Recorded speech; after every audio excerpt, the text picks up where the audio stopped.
This is my narrative essay entitled The Rape of Nanking. December 12th, 1937. Today is the day, my love. General Matsuir ordered my company to march through the war-torn terrain of Manchuria to establish control in Nanking. I could no longer hold my excitement.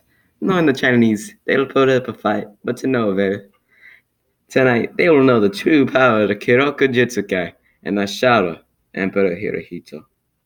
I hope this letter finds you well, Himari.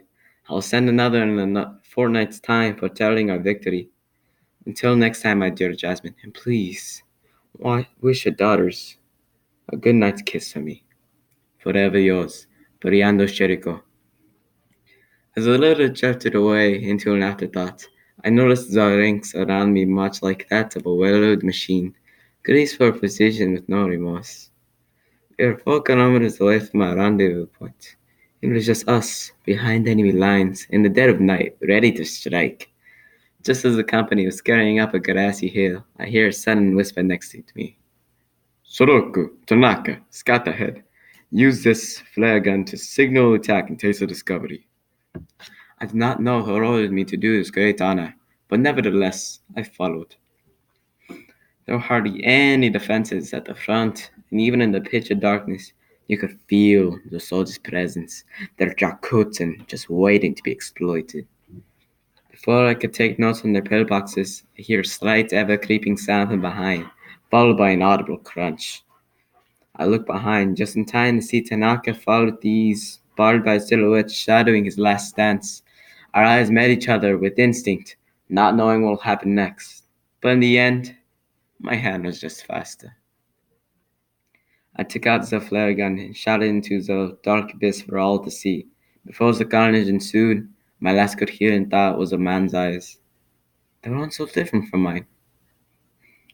December 13th, 1937. Bloodshed. That was the first thought that came into my mind the next day. I did not know what I did, but I know it was just. I looked around me, expecting to see victory and triumph, only to be met with misery and despair. But not for my brothers in arms, no. There is a jolly as a newborn koi. It was the uneven ground that set me astray. Bodies of the Chinese are strewn about at random with the prevalence of dewdrops after morning rain. Should I be happy as well?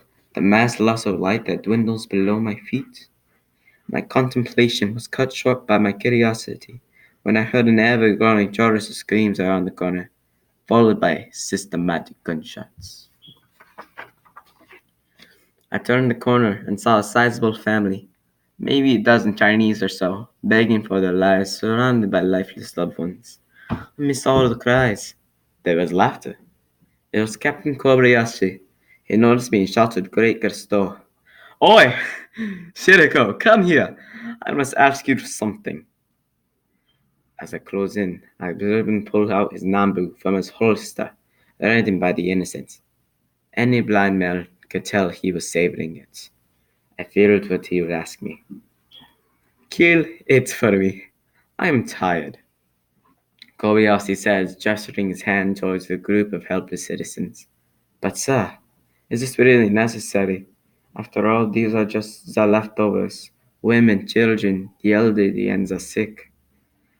Kobayashi's usual happiness was silenced at the response.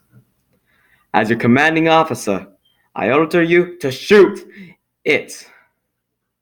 Without a second's notice, I grabbed the pistol from his hand. I cocked the receiver and aimed head level. All eyes, filled with uncertainty, were staring at me with no hesitation, some crying, others accepting their fate. What are you waiting for, Shiroko? Shoot the Nokiromo and let us feast! I could feel the sensation of guilt intertwined with pride slowly consuming my mind, trying to find a way out. Think, Periando, think! I see something that will lead me to not kill these people. My guilt thought. While my wrongdoings were trying to figure itself out, my pride already knew what to do, finding its way out. These next few seconds dragged on to what felt like hours, with no end in sight. The air was dense with a sour taste that stung. I looked down yet again to seize the same picture, but distorted. I did not want to believe what I did was true. but it was because I saw it. December 14th, 1937. During dawn, I walk up a grassy hill my reconsiderations first arose. I slowly kneel and present two items as a parting gift for the next life, a haiku and a katana. Watching the Keiroku Jutsu one last time, I'm filled with sorrow, accompanied by the drop of a tear. The katana is mocking me now, so I must do what I must. Forgive me, Masi Tamari, for I'm not coming back. This is where I belong, the place I will now call my shameful home.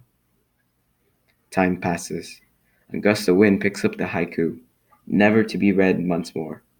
The tribulations of a guilted man said the following: Leaf pick of the day, a sweet jasmine, but giving whilst watching the eyes.